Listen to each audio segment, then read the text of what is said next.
Studio 701. Our next guest is the expert on all things real estate. It's Real Estate with Jeff. Now, as it gets colder, I'm kind of curious to see how that impacts the local housing market. So, Jeff, what is the market report? Right, so we have our market report right here coming up. If we could bring up the market report. So we've got for today and the last week, there are currently 272 single-family homes on the market. Again, I always want to stress, this is only single-family homes. It's not condos, lots, townhouses, mobile homes. Again, only single-family. 272 currently on the market. Now, in the past 7 days, 32 homes have gone under contract. Again, that means that a seller and a buyer have agreed on a purchase agreement, and 35 have closed. So you talked about it getting colder, Amber. We've seen those numbers, the under contract and the close, hovering around that between 32 to 37 week in and week out for the past few weeks. This is the first time in a while I've seen new listings drop below 30. So 28 new listings. So as I had mentioned before, new listings will maybe see a consistent drop in that number. However, with interest rates below 3% still, even on a 30-year fixed mortgage rate, I think we're going to see our absorption rate, which is Amber's favorite, is going to continue to drop. It's at a 4.18. I think we'll see that go below 4. It is definitely a seller's market. However, interest rates are extremely low, and it's never been a better time to buy a house.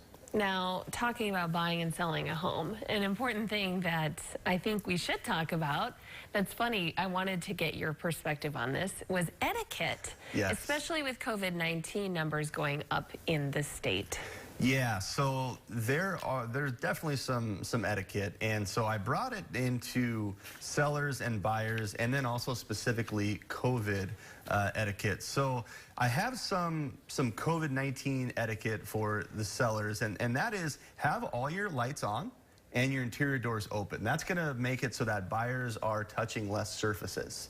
And then also, the only way that you can make sure that buyers or buyers' agents are using hand sanitizer or wearing face masks is by providing them at the front door with a sign that says, please use these. Otherwise, you're just relying on somebody else. Now, on the buyer's side of it, again, common courtesy is all you want to pass. So use that hand sanitizer.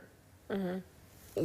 And restrict the size of the party you bring with. Don't bring the whole family. Yeah, I mean, in the past, it's great, right? You want to bring your mom, your dad, they want to see it, bring the kids. But right now, in these uncertain times, you know, just restrict who's coming. And that's when you look at the house, that's when you're doing your inspection, your final walkthrough. So next, if we can go to the sellers, these are some core truths that have always and will always remain true. Clean the house. Make sure the house is prepared, because people are going to treat your house the way they see it. And if your house is spot on, it's ready to go, people are going to see that, and they're going to treat your house like that. Again, have all the lights on. And the last one, remove your pets. You know, if you've got your golden retriever, you know, Bob, and he's got gray face, and maybe he's fantastic, you may love Bob, but the buyer may not, and you want the buyers to be able to focus on the home and not worry about your pets. So that can't always be done. If you have a hunting dog that's used to being kenneled and that's what you do, that's fine, but just give the buyer's agent a heads up. Now, we've got some buyer tips as well, Amber. So some buyer etiquette. So act like the homeowner is watching you. Why? Because the homeowner may actually be watching you. So in the Bismarck-Mandan Board of Realtors, the seller is supposed to disclose when there is any video or audio surveillance going, but that can't always be relied upon, right? So what I mean by this is if you go around saying things, you know, maybe demeaning the way that they have decorated their house, or maybe the house isn't as clean as you would like it to be, just know that someone may be listening. The other thing to keep in mind on this one is talking price. So I have heard in the past, thankfully none of my buyers have done this, but, well, we will definitely go full price. And then you go in $10,000 light, and the seller's like, no, we want full price. Why? Well, because we heard you say. So anyway, definitely act like somebody's watching you. The next one, be on time. Don't be 15 minutes early. Certainly don't be 15 minutes late. Amber, I know you'll love this one. Don't have a meeting at the house.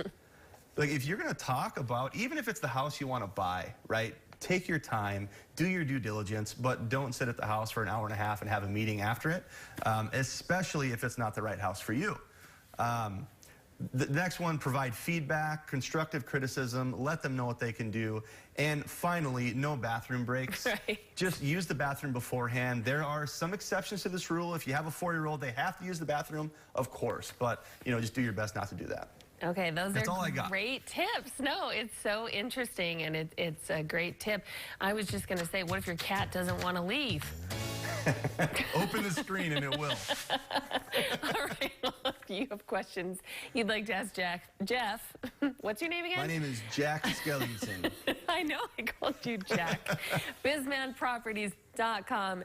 Thank you, Jeff. Those Thank were you. wonderful tips. Now, coming up next, we practice